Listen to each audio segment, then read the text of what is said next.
महंगाई अवाम को कत्ल कर रही है। महंगाई की सताई हुई अवाम इस वक्त बेहाल हो चुकी है।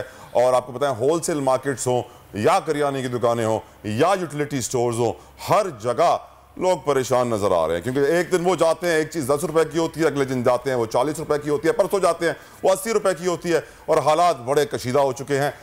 जानते हैं कि फाइनेंस बिल मंजूर कर लिया गया कसरत राय से असेंबली के अंदर, जिसमें 170 अरब के नए टैक्सेस लगा दिए गए। लेकिन मुझे हैरत तब हुई, मैं हैरान तब हुआ जब मैंने इसहाक डार साहब को ये बोलते हुए सुना कि IMF 700-800 अरब के टैक्सेस लगाना चाहता था और हमारी टीम ने 10 दिन मुज़ाकरात के बाद उनको 170 अरब के टैक्सेस पे राजी कर लिया। मुझे बड़ी हैरत हुई। सुभान अल्लाह, सुभान अल्लाह, क्या उनकी शान है। कफील अहमद यूटिलिटी स्टोर के बाहर चलते हैं, कफील अहमद वहां पर मौजूद हैं और इस्लामाबाद से एडी खान भी इस वक्त में ज्वाइन कर चुके हैं। तो पहले कफील आपके पास आ जाते हैं, बताइएगा यहाँ पर लोग क्या शिकवा करते दिखाई दे रहे हैं। देखिए अब ये जो स्टोर्स हैं और अगर हम बात कर लें जो लोकल मार्केट्स हैं उसमें प्राइस का कोई ख़ास फ़र्क जो है वो नहीं रहा कि पहले यहाँ लोग आके ख़रीदारी के लिए आया करते थे और उन्होंने खासा जो है वो रिलीफ मिल जाया करता था। ताहम 3 दिन कबल जो अपना हुकूमत पाकिस्तान ने जो एक मरतबा फिर ये जो प्राइसेस हैं जिसमें स्पेशली तेल है, घी है, मुख्तलिफ पाउडर्स हैं, शैम्पू हैं, साबुन हैं, उसकी कीमतों में इजाफा कर दिया गया है। मेरे साथ मुमताज़ साहब कितना इजाफा हुआ तकरीबन? डाल्टा तेल मेरा बढ़ गए हैं, घी तेल तकरीबन बढ़ गए हैं। अल्लाह से उम्मीद है इंशाल्लाह हुकूमत मतलब रिलीफ दे, रमज़ान में कुछ रिलीफ लोगों को यकीनन मुमताज़ साहब, ना उम्मीदी कुफर है, लेकिन ये जो सूरत हाल है कोई ऐसा खास फर्क नहीं है चीज़ों के अंदर। और अगर हम बात कर लें कोई भी, अगर हम दालों की बात कर लें तो यही लोकल मार्केट की प्राइस है, माश की दाल तकरीबन यकीनन कफील साहब, इस तरह हमारे भाई कह रहे थे कि अल्लाह से हमें उम्मीद है, तो यकीनन पूरी कौम को इस वक्त अल्लाह से उम्मीद रखनी चाहिए। ना उम्मीदी कुफर है। शाहिद हसन सिद्दीकी साहब हमारे साथ मौजूद है, किसी तारुफ के मोहताज नहीं है, माहिर मुआशियात, बहुत बड़े मुआशी तज्जियाकार। शाहिद साहब हमेशा से एक ऑप्टिमिस्टिक और पॉजिटिव व्यू रखते थे कि मुल्क डिफॉल्ट नहीं होगा, मुल्क की लोकेशन ऐसी है, मुल्क के हालात ऐसे हैं, अल्लाह करे ऐसा ही हो। लेकिन शाहिद साहब एक तो पहले बहुत बहुत शुक्रिया, आपने अपना कीमती वक्त हमें दिया। और इसहाक डार साहब कहते हैं कि IMF 700-800 अरब के टैक्सेस लगाना चाहता था, हमने 10 दिन उनसे मुज़ाकरात करके 170 अरब के टैक्सेस लगाए। Is that possible sir? और साथ साथ एक और सवाल आपसे पूछना चाहूंगा कि जो ये फाइनेंस बिल आया है, आपकी लोअर क्लास, आपका निचला तबका सोसाइटी का, आपकी नजर में अब कहां खड़ा है? बहुत शुक्रिया आपका। मैं सिर्फ डॉक्टर साहब को ये मैसेज दूंगा कि जो कुछ करना है करें, मगर कौम से गलत बयानियां ना करें, क्योंकि ये जख्मों पर नमक छिड़कना है। Number fudging. मैं पूरी जिम्मेदारी से कह रहा हूं कि ये जो कुछ इन्होंने हरकतें की हैं, ये IMF की शराइत नहीं है। IMF के खाते में मत डालें। मैं साबित कर सकता हूं कि IMF की शर्त नहीं है। कैसे सर?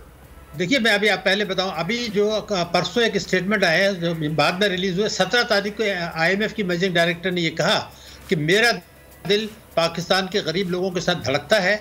मैंने तो उनसे ये कहा है कि आप जो आदमी टैक्स दे सकता है, जिसकी आमदनी ज्यादा है, उस पर टैक्स लगा दें और मराद दे दें गरीबों को। ये उसने कहा है। जी हाँ। लेकिन उनका भी एक गठजोड़ है। अगर ऐसा था तो अशिया पर 18% GST लेने के बजाय ये कहते हैं कि जिनकी आमदनी ज्यादा है उनके ऊपर टैक्स लगा रहे हैं। आपने तो 18% GST लगाया है उन लोगों पर जो बेचारे फुटपाथ पे रहते हैं, गरीब हैं। कुछ लोग जो चैरिटी से पैसा कमाते हैं वो भी 18% टैक्स दे रहे हैं। और IMF की मैनेजिंग डायरेक्टर ये कहती है कि जी हमने तो कहा था कि आमदनी पे लगाएं। सीधी सीधी बात है कि इन्होंने ये कहा कि जी ताकतवर तबकों पे हम टैक्स नहीं लगा सकते, हमारी सियासी मजबूरी है, हम मईशत को दस्तावेजी नहीं बना सकते, हम टैक्सों का मुनसिफाना निज़ाम वज़ह नहीं कर सकते। IMF ने कहा ये आपका मसला है, हम तो ये चाहते हैं कि आपने अपने बजट में ये कहा था कि बजट खसारा 4.9% रहेगा, अब ये हो गया है 7%, इसको ठीक कर लें मेहरबानी करके। आपने कहा था कि अफरात-ए-ज़र 11% पर होगा, 11.5 पर, अब ये जी। शायद साहब मुझे ये बताएगा कि मसला इस वक्त ये है कि बकौल इनकी IMF के साथ मामलात अब बेहतरी की जानिब हैं और चीज़ें अब सेटल डाउन हो रही हैं, लेकिन जैसे ही कुछ इस तरह के मामलात होते हैं हमें उसके इफेक्ट्स नजर आना शुरू हो जाते हैं।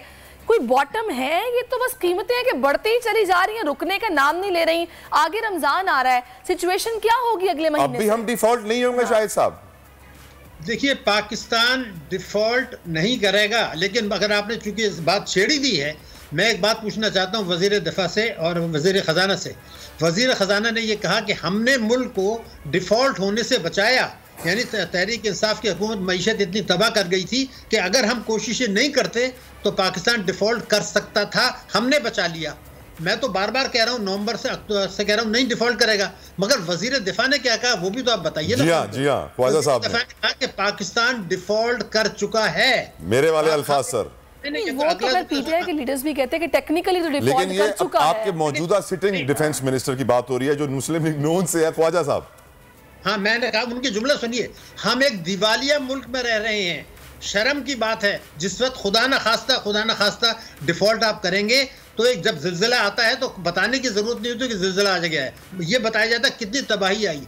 इनको ये पता ही नहीं है कि डिफॉल्ट होता क्या है, जौहरी ताकत के लिए डिफॉल्ट क्या होता है इनको पता नहीं है।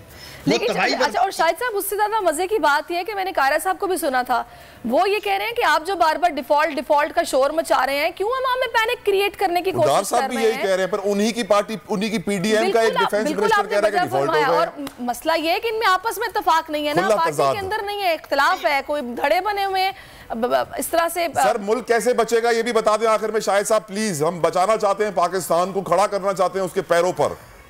देखिए, मैं आपसे पहले एक दो जुमले आप मेरे सुन लीजिए। भारत में इस वक्त महंगाई जो है ना वो 7% है, बांग्लादेश में 9% है। इन दोनों मुल्कों की ग्रोथ रेट जो है वो 6-7% है। मेरे मुल्क में महंगाई 27 है जो 32, 33, 34 में जाने वाली है, लेकिन मेरा ग्रोथ रेट 1% है।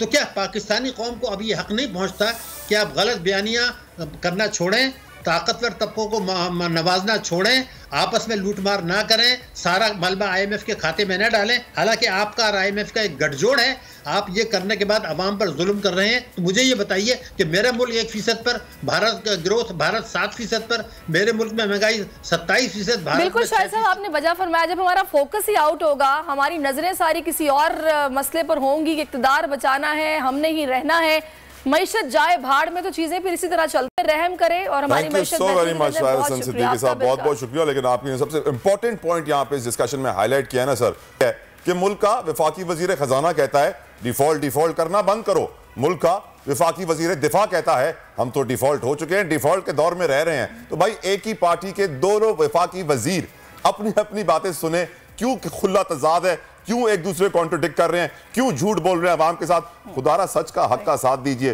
कुर्सी सियासत को छोड़ दीजिए। अच्छा, पता चला जो मैंने कायरा साहब की बात की, उन्होंने क्या कहा था? उन्होंने कहा कि अगर 3000 बिलियन डॉलर्स पे चले गए हैं हम लोग के ज़र मुबादला के ज़खायर, तो 6000 पे, तो कौन सी इतनी बड़ी बात है, 3000 पे भी गए थे।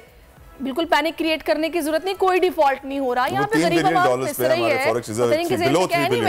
मैं हूँ सैयद मुजम्मिल शाह और अब आप मुझे देख सकते हैं सिर्फ बोल न्यूज़ पर। जिंदगी एक मैदान है और PSL 8 में हर टीम को छूना आसमान है। 6 टीमों के बीच धुआंधार लड़ाई। ये शोर ना लड़ाई का है ना डर का, ये शोर है जीत का, ये शोर है जुनून का। खेल का जुनून रोजाना रात 11 बजे सिर्फ बोल न्यूज़ पर।